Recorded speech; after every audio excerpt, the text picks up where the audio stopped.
Praise the Lord. जय मसीह की। बड़ा सौभाग्य है कि फिर से हम सब लोग परमेश्वर के वचन का अध्ययन करें। और जब हम परमेश्वर के वचन का अध्ययन करते हैं प्रियो, तो बहुत सारे राज, बहुत सारी सच्चाइयाँ हमारे सामने प्रकट होती हैं।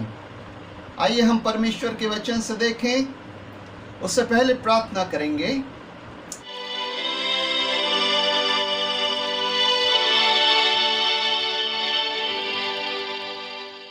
Shall we pray? स्वर्गीय पिता, हम आपके पवित्र वेदी के सम्मुख आए हैं। हमारी आपसे प्रार्थना है, आपके वचन के खुलने से प्रकाश होता है, हमें प्रकाशित करें और हम आपके प्रकाश में चल पाएं। प्रभु यीशु के नाम में प्रार्थना मांगते हैं, आमीन। प्रिय मित्रों,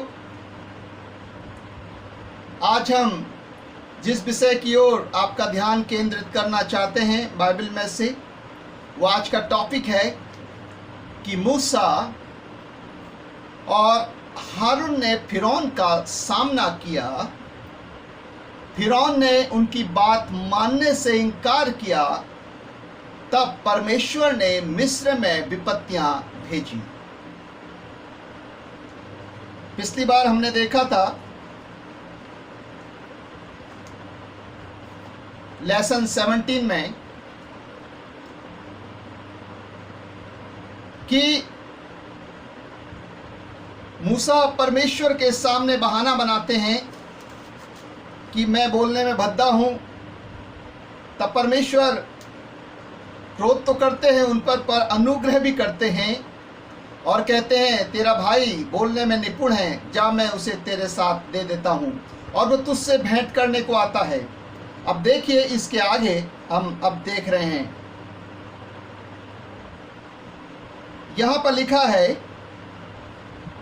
निर्गमन 4 अध्याय उसके 27 से 31 पद तक हम देखेंगे।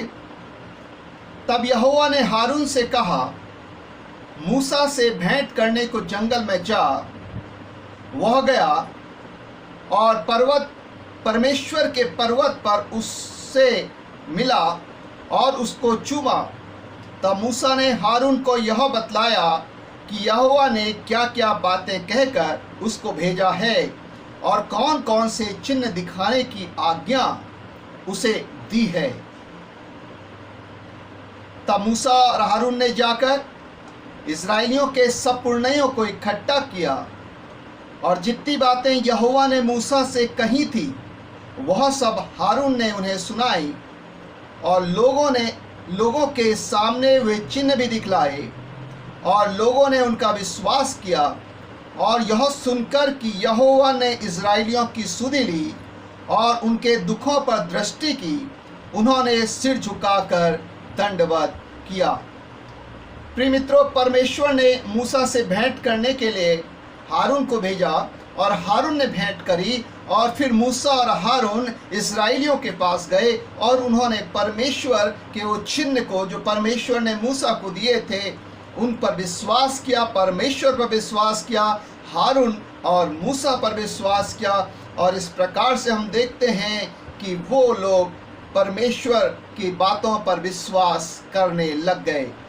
इस्राएलियों ने परमेश्वर पर विश्वास किया क्योंकि परमेश्वर विश्वास योग्य परमेश्वर है और वह नहीं बदलता। उसने कहा कि वो विश्वास करेंगे, उन्होंने विश्वास किया। परमेश्वर ने कहा हारून तेरे पास मिलने को आता है और हम देखते हैं हारून मूसा से मिलने को आता है।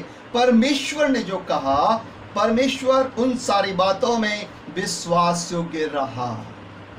परमेश्वर आपसे और मुझसे भी जो कुछ कहते हैं उसे वो पूरा करेंगे क्योंकि परमेश्वर झूठ नहीं बोल सकता।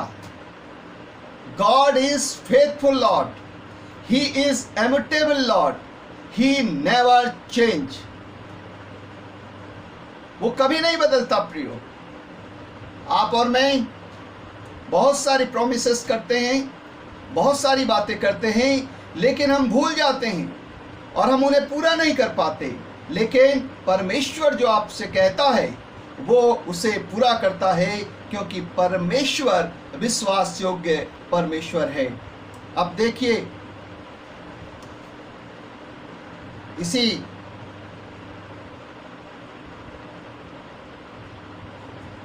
इसके आगे हम देखेंगे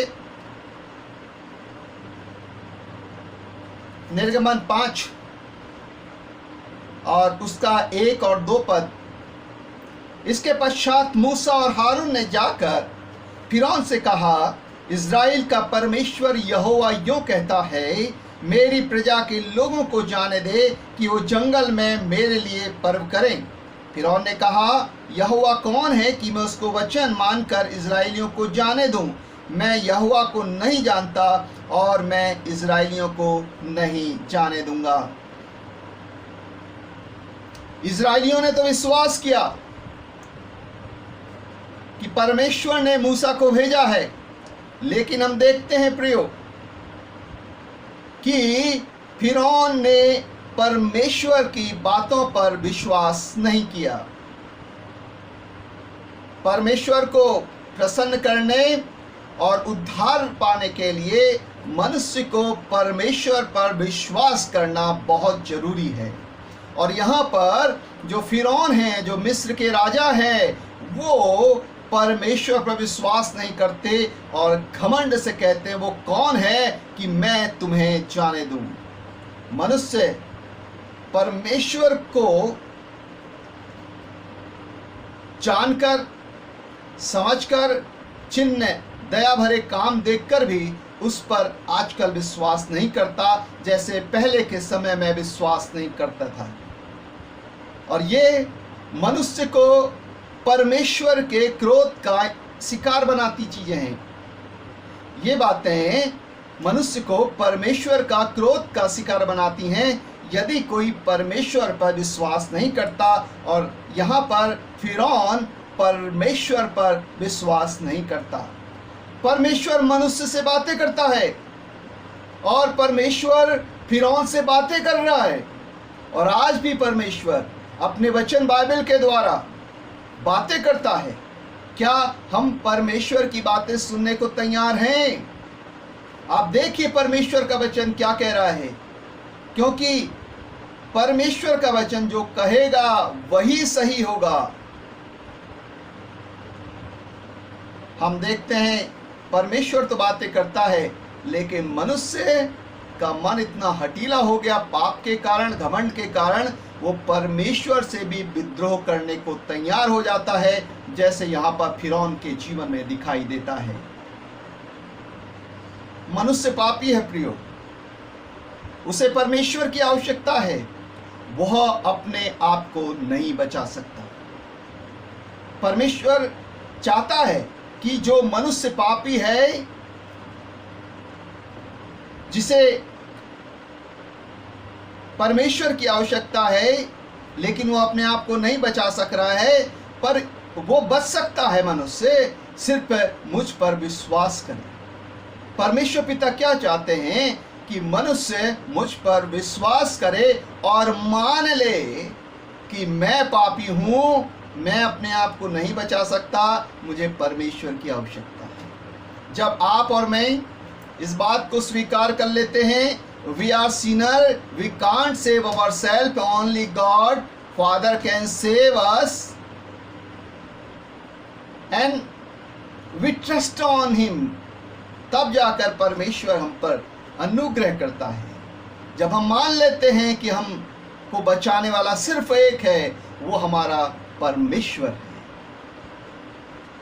प्रिय मित्रों, आज के समय में मनुष्य को उन बातों को ज़्यादा सुनना अच्छा लगता है जो उनके जीवन को इंटरटेनमेंट करें, लेकिन परमेश्वर के खरे वचन, परमेश्वर की चेतावनियां और परमेश्वर का वचन की सच्चाइयां वो सुनना पसंद नहीं करते। लेकिन जो सुनते हैं परमेश्वर उन्हें आशीषित करते हैं। फिरौन ने परमेश्वर की सच्चाइयों को स्वीकार नहीं किया। बहुत बार फिरौन की तरह आपकी और मेरी दशा भी होती है प्रिय। अब हम इसके बाद आगे देखते हैं। इसी निर्गमन 6:1-8 में यहाँ लिखा है, तब परमेश्वर ने मूसा से कहा, अब तू देखेगा कि मैं फिरौन से क्या करूँगा, जिससे वह उनको बरबस निकालेगा। वह तो उन्हें अपने देश से बरबस निकाल देगा। परमेश्वर ने मूसा से कहा, मैं यहोवा हूँ। मैं सर्वशक्तिमान ईश्वर के नाम से अब्राहम, इसहाक और याकूब को दर्शन देता था, परंतु यहोवा के नाम से मैं उन पर प्रकट नहीं हुआ। और मैंने उनके साथ अपनी वाचा दृढ़ की है, अर्थात कनान देश जिससे वो परदेशी होकर रहते थे, मैं उन्हें दे दूं। इजराइलियों जिन्हें मिस्री लोग दासत्व में रखते हैं, उनका कराना भी सुनकर मैंने अपनी वाचा को स्मरण किया है। इस कारण तू इजराइलियों से कहे, मैं यहोवा हूँ, और तुमको मिस्रियों के बोझ के नीचे से निकालूंगा और उनके दासत्व से तुमको छुड़ाऊंगा, और अपनी भुजा बढ़ाकर और भारी दंड देकर तुम्हें छुड़ा लूंगा, और मैं तुमको अपनी प्रजा बनाने के लिए अपना लूंगा, और मैं तुम्हारा परमेश्वर ठहरूंगा, और तुम जान लोगो कि मैं तुम्हारा परमेश्वर यहोवा हूँ, जो तुम्हें मिस्रियों के बोझों के नीचे से निकाल ले आया है।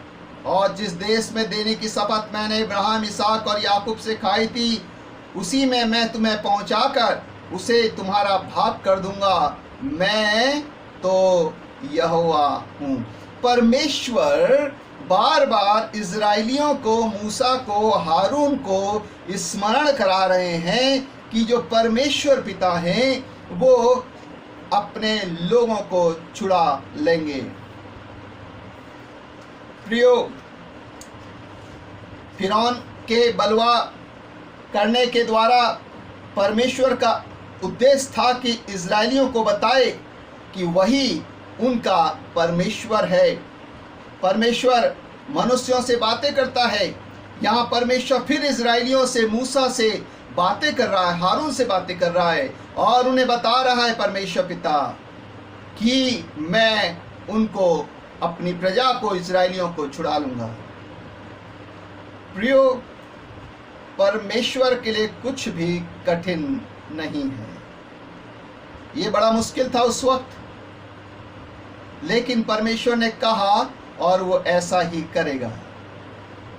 इसके आगे हम देखते हैं निर्गमन 7 अध्याय और 4 से 5 पद में लिखा है, तो भी फिरौन तुम्हारी न सुनेगा, और मैं मिस्र देश पर अपना हाथ बढ़ाकर मिस्रियों को भारी दंड देकर अपनी सेना अर्थात अपनी इजरायली प्रजा को मिस्र देश से निकाल लूंगा।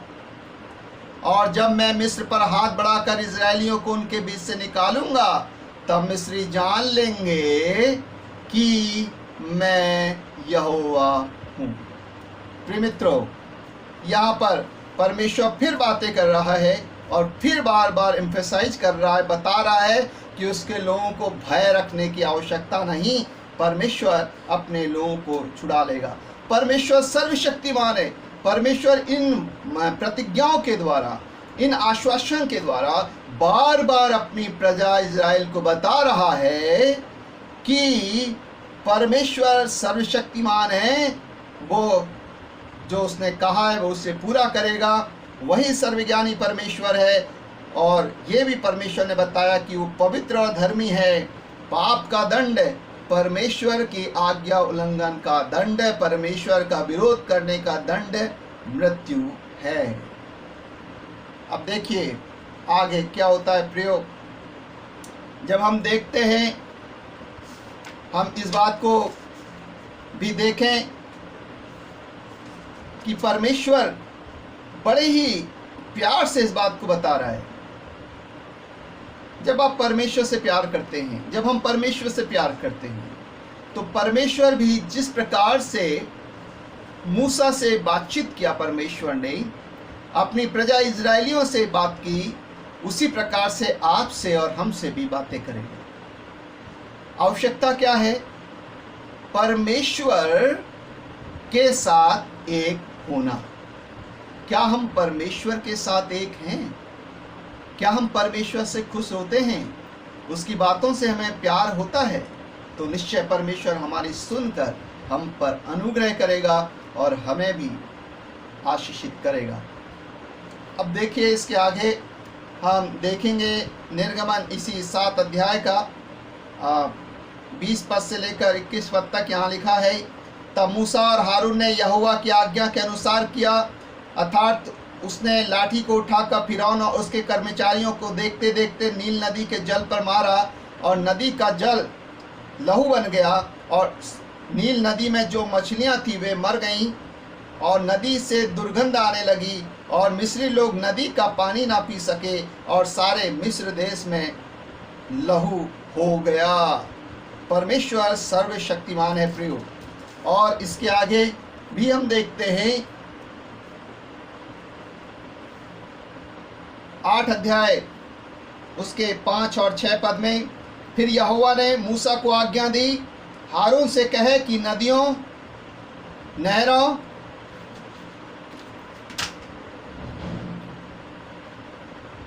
और झीलों के ऊपर लाठी के साथ अपना हाथ बढ़ाकर मेढकों को मिस्र देश पर चढ़ा लाए। तब हारून ने मिस्र के जलाशयों के ऊपर अपना हाथ बढ़ाया और मेढकों ने मिस्र देश पर चढ़कर उसे छा लिया। अब परमेश्वर मिस्र देश को और फिरौन को दंड दे रहा है।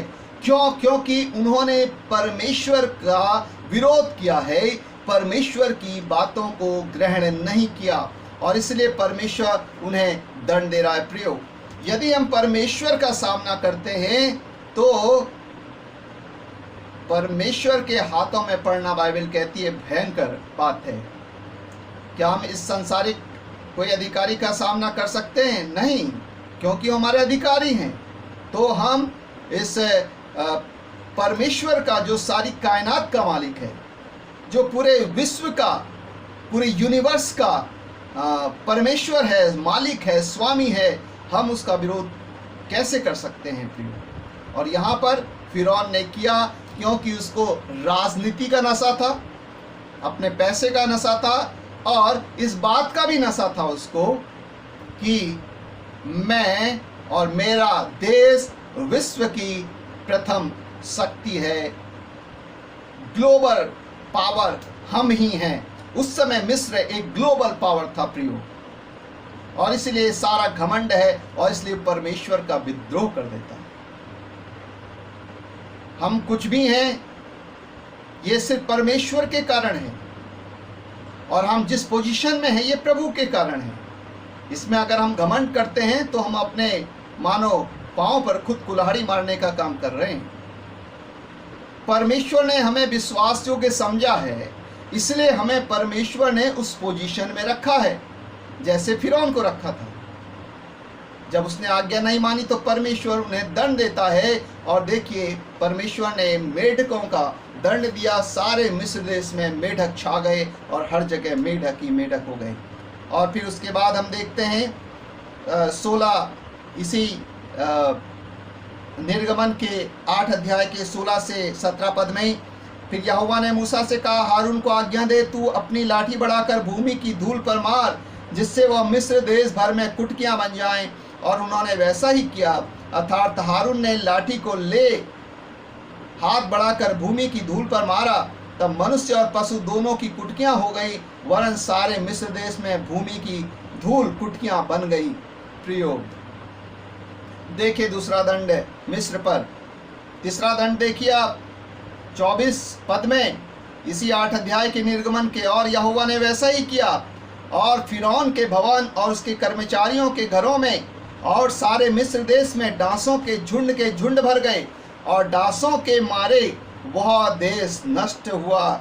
और इसके आगे देखिए पशुओं की मौत का परमेश्वर इन्हें दंड देता है 9वें अध्याय के 6 से 7 पद में।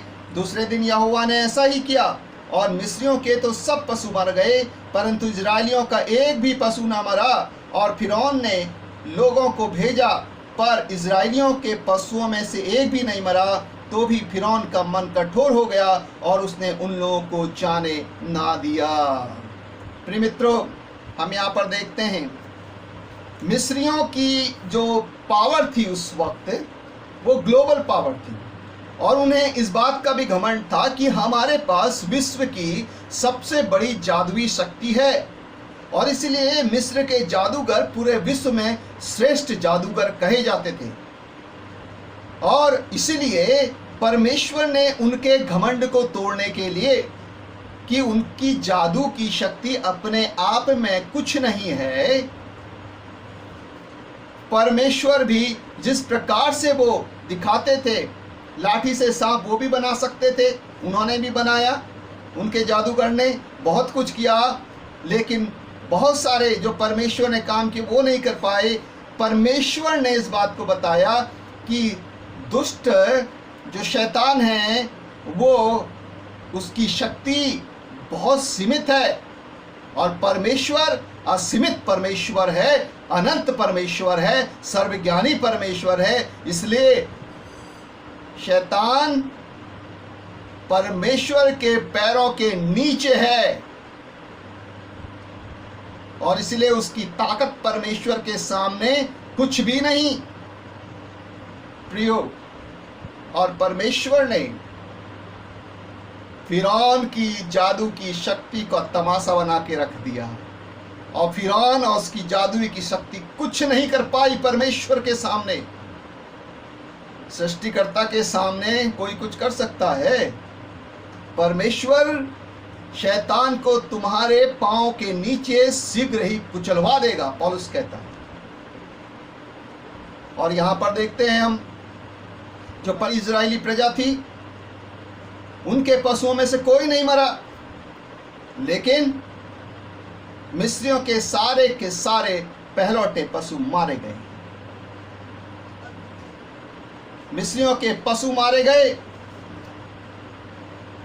प्रियो देखो, सारे पशु मारे गए। छठे पद में लिखा है, दूसरे दिन यहोवा ने ऐसा किया, मिस्रियों के तो सब पशु मर गए, एक दो नहीं, सब पशु मर गए। पहलौठे क्या, छोटे क्या, बीज के क्या, सारे के सारे पशु मर गए।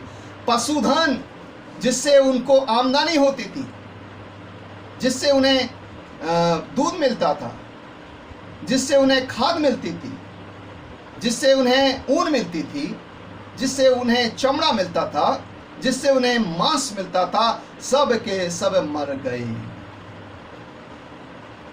आप कल्पना कीजिए एक ऐसे देश की जिसमें केवल इंसान है और कोई पशु नहीं, तो क्या बिना पशुओं के इंसान सरवाइव कर पाएगा? ये बहुत भी सोचनीय विषय है। परमेश्वर ने पशुओं को भी बनाया है तो मनुष्य के साथ एक विशेष उद्देश्य के लिए बनाया है कि वो मनुष्य के साथ रहकर उसकी सेवा करें। प्रिय, मनुष्य के काम आए, इसलिए परमेश्वर ने बनाया है। लेकिन जब परमेश्वर का सामना कोई करता है तो परमेश्वर उन्हें दंड देता है, क्योंकि वो और उसकी सारी चीजें जो परमेश्वर का सामना करता है श्रापित हो जाती हैं। अगर हमने गलती से या जानबूझकर परमेश्वर का विरोध किया है तो इस समय है कि हम प्रभु के सम्मुख आए और मान लें कि हमने पाप किया और हम प्रभु तेरे क्रोध के भागी हैं, अब हमें तू बचा ले। जब हम सच्चाई से प्रभु के पास आकर ये बात कहेंगे, प्रभु दया का धनी परमेश्वर है, जो उसके पास आते हैं उन्हें किसी भी प्रकार से त्यागता नहीं है, उन पर अनुग्रह की दृष्टि बनाता है और उन्हें क्षमा करके फिर से योग्य बना देता है कि वो आगे बढ़े, आशीषों के वारिस होते चले जाएं। अब देखिए इसके आगे परमेश्वर कौन सा दंड देता है। मिस्र, जब फिरौन का मन और कठोर हो गया, उन्होंने इस्राएलियों को नहीं जाने दिया, तब देखते हैं 9वें अध्याय के 10 पद से आगे, इसलिए वे भट्टी में की राख लेकर फिरौन के सामने खड़े हुए। कौन? मूसा और हारून। और मूसा ने उसे आकाश की ओर उड़ा दिया और वह मनुष्यों और पशुओं दोनों पर फफोले और फोड़े बन गए।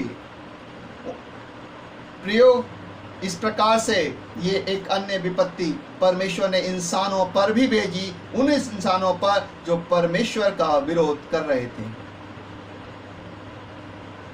अब उसके बाद देखिए इसी निर्गमन के 9 अध्याय के 23 पद से लेकर 26 पद तक, तब मूसा ने अपनी लाठी को आकाश की ओर उठाया और यहोवा की सामर्थ से मेघ गरजने और ओले बरसने लगे और आग पृथ्वी तक आती रही। देखिए पानी के साथ आग पृथ्वी पर आती रही। कभी आपने ऐसी वर्षा देखी है? उस वक्त परमेश्वर ने गंधक की वर्षा करी है, वर्षा पानी के साथ गंधक भी आया है और उससे आग लगी है। देखिए आप, और यहोवा की सामर्थ से मेघ गरजने और ओले बरसने लगे और आग पृथ्वी तक आती रही। इस प्रकार यहोवा ने मिस्र देश पर ओले बरसाए, जो ओले गिरते थे उनके साथ आग भी मिली हुई थी, और वे ओले इतने भारी थे कि जब से मिस्र देश बसा था तब से मिस्र भर में ऐसे ओले कभी ना गिरे थे। इजराइली मिस्र भर के खेतों में क्या मनुष्य क्या पशु जितने थे सब ओलों से मारे गए, और ओलों से खेत की सारी उपज नष्ट हो गई और मैदान के सब वृक्ष भी टूट गए। उपज नष्ट हुई, सारे वृक्ष टूट गए। केवल गोशोन प्रदेश में जहां इजराइली बसते थे ओले नहीं गिरे। देखिए अंतर, देखिए परमेश्वर को मानने वालों पर अनुग्रह है, उस तरफ ओले नहीं है, उनके जानवर नहीं मर रहे हैं, उन्हें कोई समस्या नहीं है। और इधर जो परमेश्वर को नहीं मान रहे, परमेश्वर का विरोध कर रहे हैं, वो दुख संकट मुसीबत में फंसते जा रहे हैं। वो बहुत पैसे वाले हैं, उनके पास सत्ता है, फिर भी वो परेशानी में परेशानी पा रहे हैं। क्यों? क्योंकि परमेश्वर का क्रोध उन पर बना है। उन्होंने स्वर्ग के जीवित परमेश्वर का विरोध किया है। मिस्र देश ने स्वर्ग के जीवित परमेश्वर का विरोध किया और इसलिए बर्बाद हो गए। और जितने परमेश्वर के साथ हो लेते हैं, परमेश्वर की आशीषों से बढ़ते जाते हैं, आशीषों में बढ़ते जाते हैं। और जितना परमेश्वर का विरोध करते हैं जितने लोग, वे भले कितने संपन्न क्यों ना हो, कितना सत्ताधारी क्यों ना हो, किसी भी क्षेत्र में, चाहे पारिवारिक हो, चाहे सामाजिक हो, चाहे अन्य रीति से, वे बर्बाद हो जाते हैं। क्योंकि परमेश्वर आपके मन को देखता है, आपके जीवन को देखता है कि आप उस पर विश्वास रखते हैं या नहीं रखते हैं।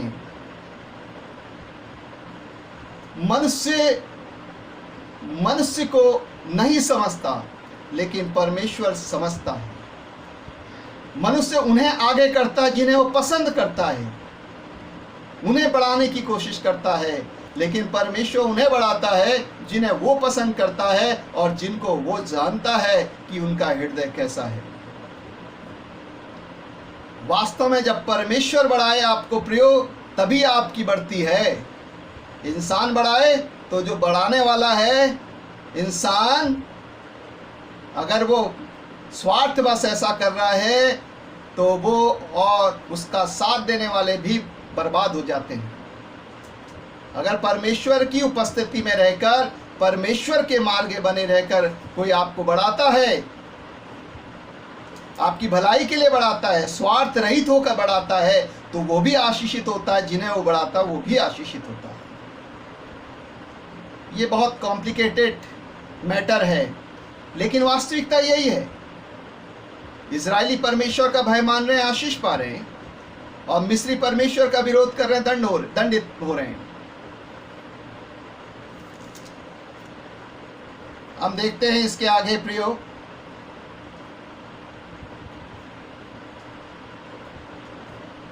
आ, 10 अध्याय और उसका 13 पद से 15 पद तक। अतः मूसा ने अपनी लाठी को मिस्र देश के ऊपर बढ़ाया, तब यहोवा ने दिन भर और रात भर देश में पुरवाई बहाई, और जब भोर हुआ तब उस पुरवाई में टिड्डियां आईं, और टिड्डियों ने चढ़कर मिस्र देश के सारे स्थानों में बसेरा किया।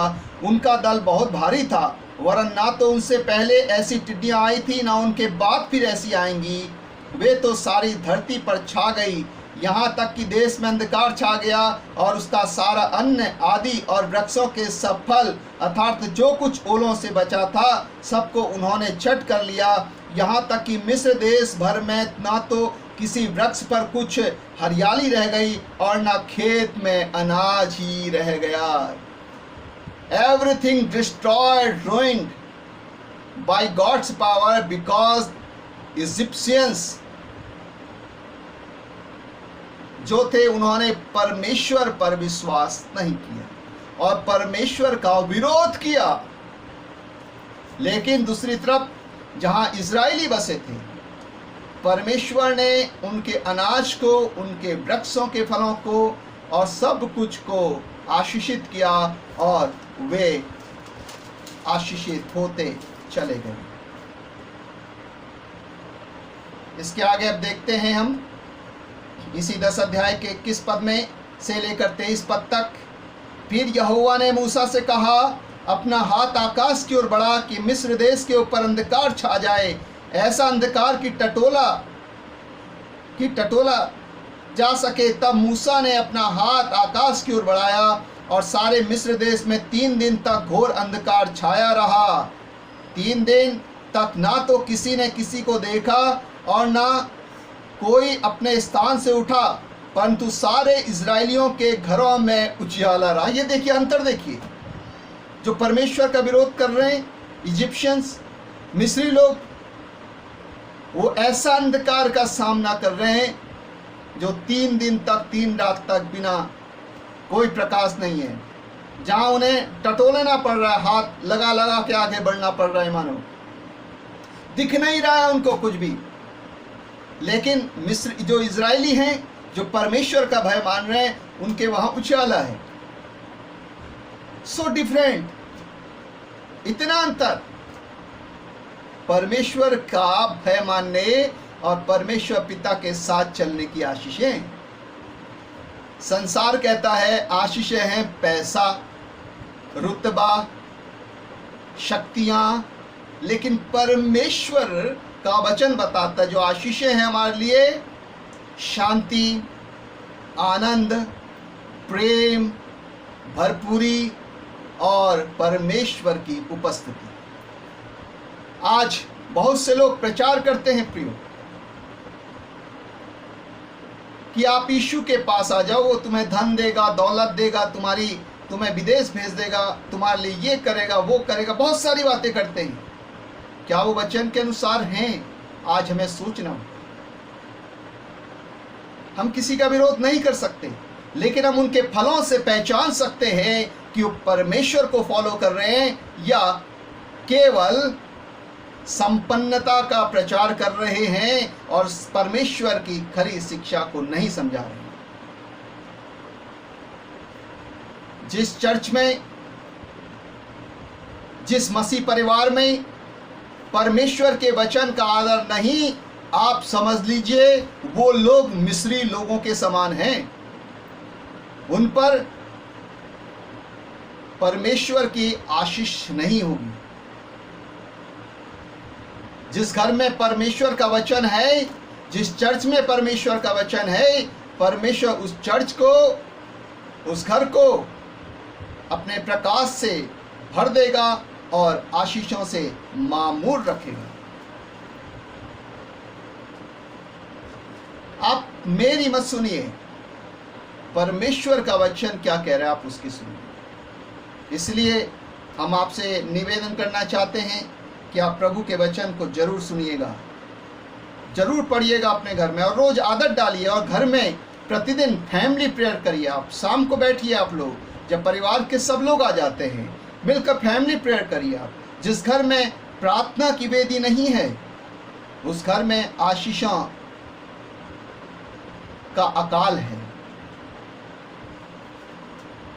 देखिए निर्गमन 10 अध्याय उसके 28 और 29 पद में, तब फिरौन ने उससे कहा, मेरे सामने से चला जा और सचेत रह, मुझे अपना मुंह फिर न दिखाना, क्योंकि जिस दिन तू मुझे मुख दिखाए उसी दिन तू मारा जाएगा। मूसा ने कहा, ठीक, तूने ठीक कहा है, मैं तेरे मुंह को फिर कभी नहीं देखूंगा।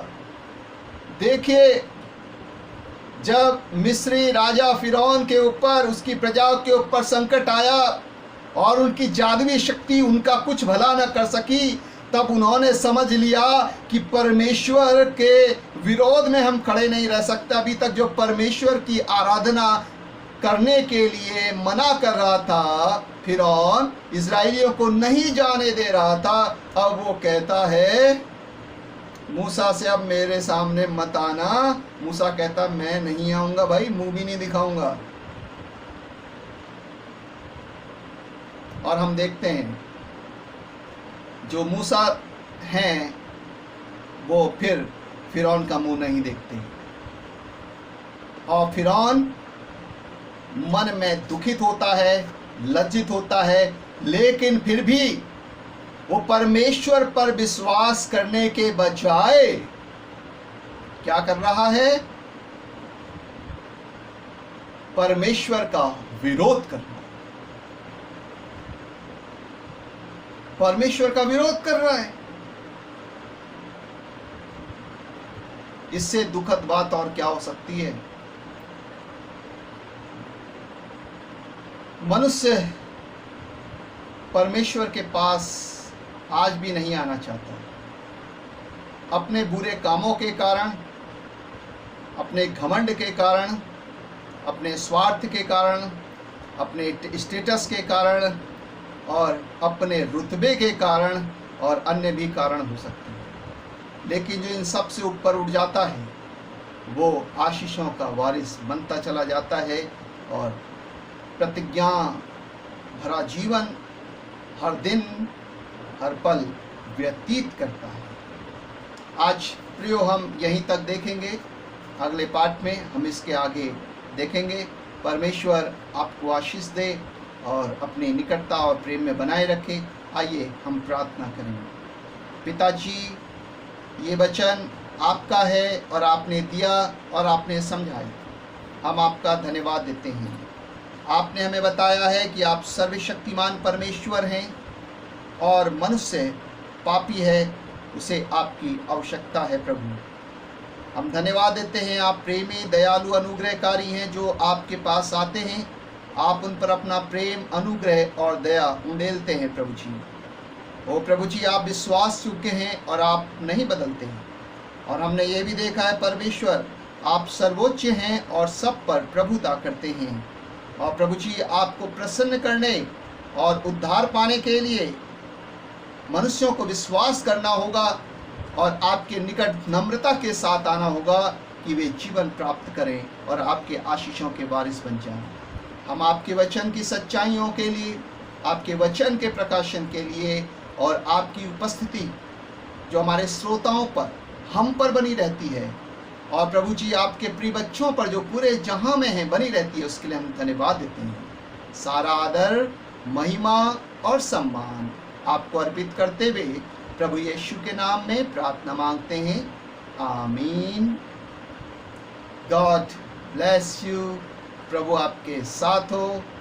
जय मसीह की। आपसे निवेदन है कि आप को अगर ये अच्छा लगता है बाइबल स्टडी, तो आप इसको सब्सक्राइब करें, इस चैनल को, और लाइक भी करें, शेयर करें और बहुतों को इसको सुनने के लिए प्रेरित करें, जिससे कि वो भी परमेश्वर में बढ़ पाएं। परमेश्वर आपके साथ हो। जय मसीह की।